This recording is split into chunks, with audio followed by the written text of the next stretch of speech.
syuting. Ya. Ya lagian lu nanyanya kagak ini. Lu harusnya lu update dulu. Lu tuh update, oh Mas Gilang hari ini udah ngapain aja gitu.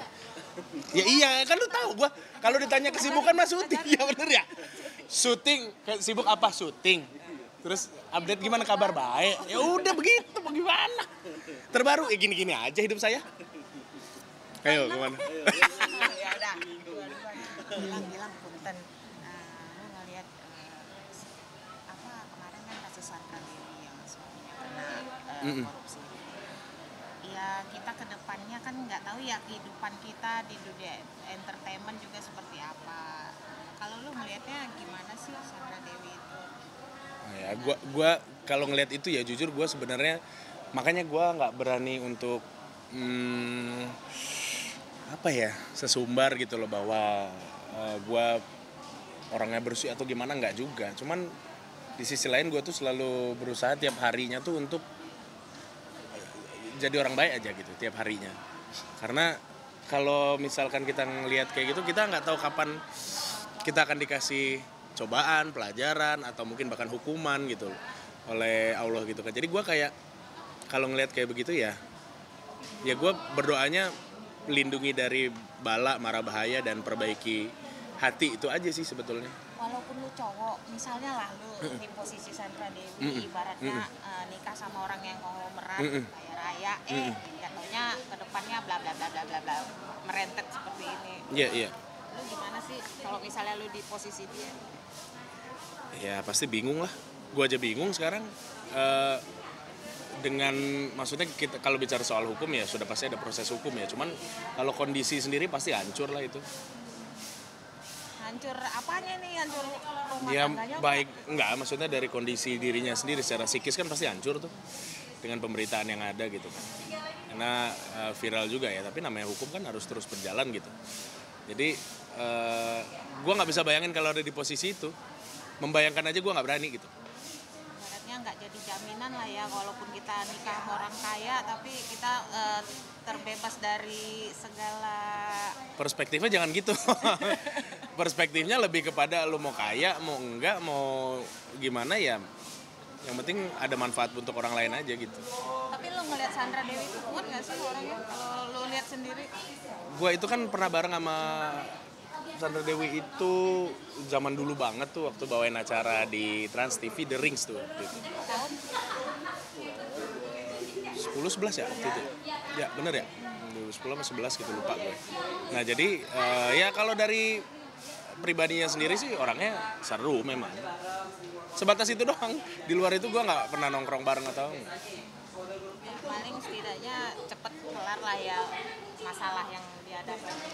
ya, tapi kalau ya maksudnya kita sih berharap dari hal-hal seperti ini kita belajar bahwa ternyata kalau lo ngerugiin banyak orang ya pasti lo nggak tenang gitu. Mulai dari akan dikejar-kejar oleh kesalahan, mungkin juga dari diri lo pribadi secara psikis nggak akan tenang gitu. Itu sih yang gue dapatkan pelajarannya. Tapi kan kita nggak bisa prediksi bang. Iya. Gimana kehidupan kita ke depannya. Iya. Emang lu bisa Jangankan gitu, gue aja nih mau makan mie instan apa mau makan nasi padang nih, gue bingung nih, gue prediksi gue makan apa ya kayaknya. Tadi ngelihat di depan ada mie instan, ada enak kayaknya. Nah maksud gue hal-hal kecil seperti aja kita masih susah untuk menentukan pilihan, apalagi memprediksi gitu kan. Maka dari itu gue selalu berdoa minta dilindungi.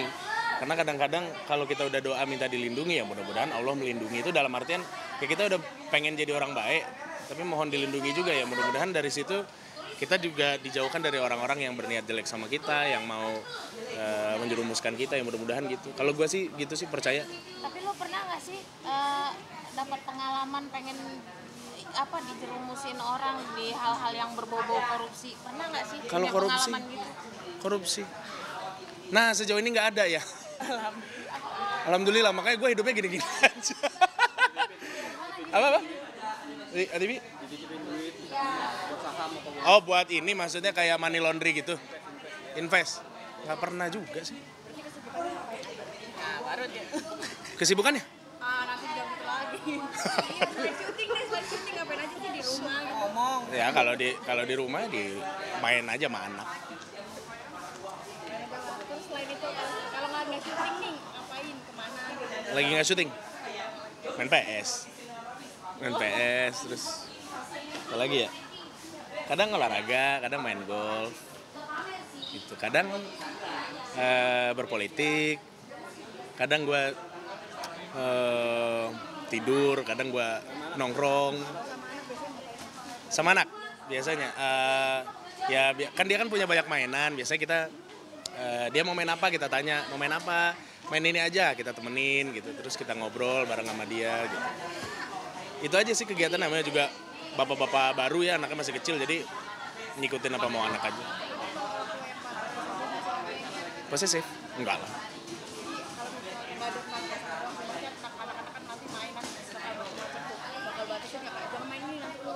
Nah itu tuh sebenarnya masih jadi misteri. Kadang kalau parenting itu menurut keluarga kita yang benar begini, menurut keluarga lain belum tentu benar begitu gitu. Karena parenting tuh misteri. Tapi gue juga bukan berarti menutup informasi-informasi dari luar, ilmu-ilmu dari luar juga. Karena menurut gue sih banyak hal-hal baik yang bisa gue jalankan. Termasuk ke anak gue. Intinya dari yang pertama gue coba untuk temenin tumbuh kembangnya dia gitu. Walaupun yang detail lebih ke istri ya, vitaminnya apa segala macam, gue agak nggak ngerti tuh kalau gitu-gitu. Tapi ketika gue ada waktu, gue selalu meluangkan waktu untuk dia, supaya dia tidak kehilangan sosok bapak, itu aja. Mau 2 tahun. Belum tahu, itu terserah Allah lah itu, sedikasihnya aja. Iya, endorse dong. Siapa nih yang, ayo, keramik cat. Udah berapa persen rumah baru? Baru 60%-an lah. Puyeng nggak lo nyiapin rumah baru ini? Iya, puyengnya tuh lebih ke ini. Karena kan sebenarnya kalau rumahnya tuh kalau mau udah bangunan udah jadi gitu kan.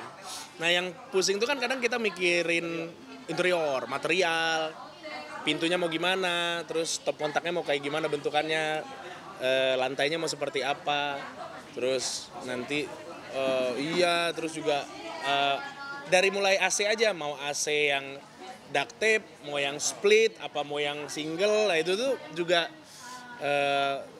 ya agak sedikit pusing sih sebenarnya. Berarti gara-gara hal kecil pernah ribut sama istri gara-gara pemilihan itu? Kalau ribut enggak sih.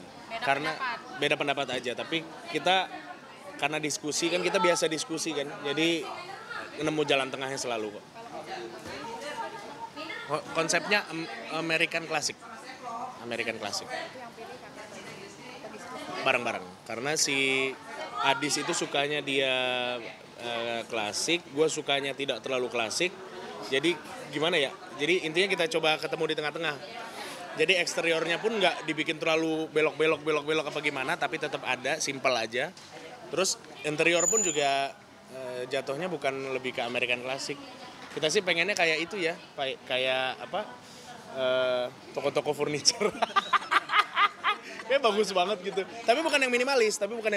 Kan kalau kayak ada satu produk itu kan dia minimalis banget tuh, yang dari Skandinavia kan.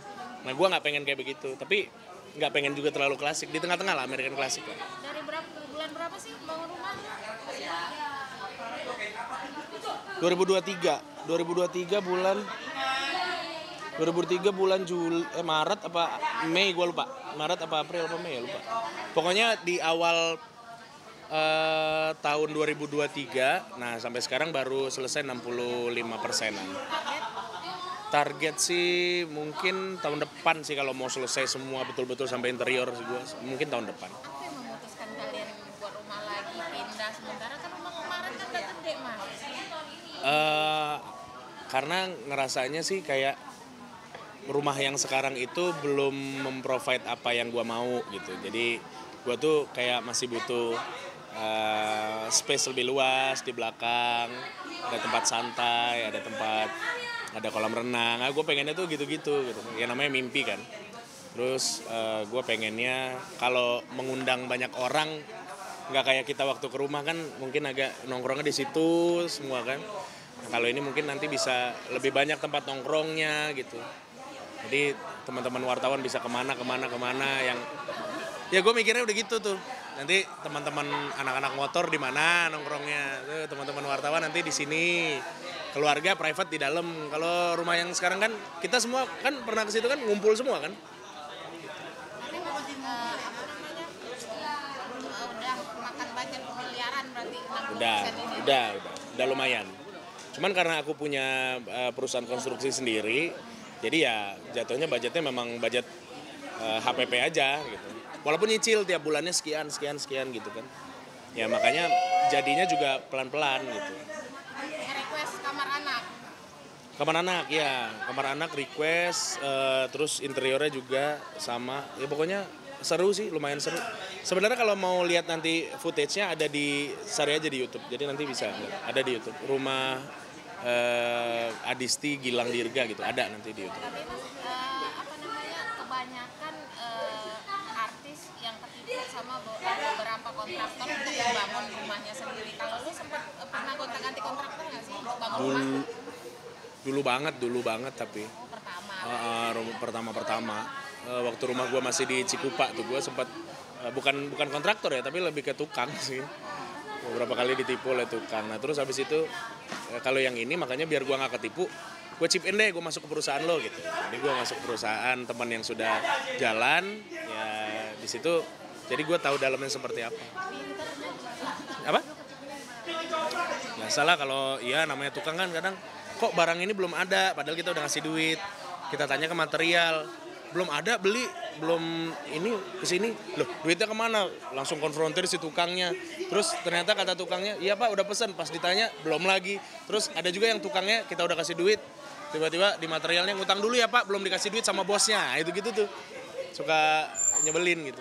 Bahkan pernah juga ada beberapa kepala tukangnya yang disamperin debt collector gitu-gitu. Ini belum datang nih, ini apa namanya, belum duitnya belum kita terima padahal barangnya udah sampai. Ada gitu-gitulah, maksud gua kayak apaan sih yang gini-gini. Tapi walaupun sibuk lu tetap kontrol ke lapangan untuk Tetap. Gua tuh doyan menghayal, makanya gua sering nongkrong di rumah yang belum jadi tuh biar sekalian mikir nanti ini ngapain ya, ini begini.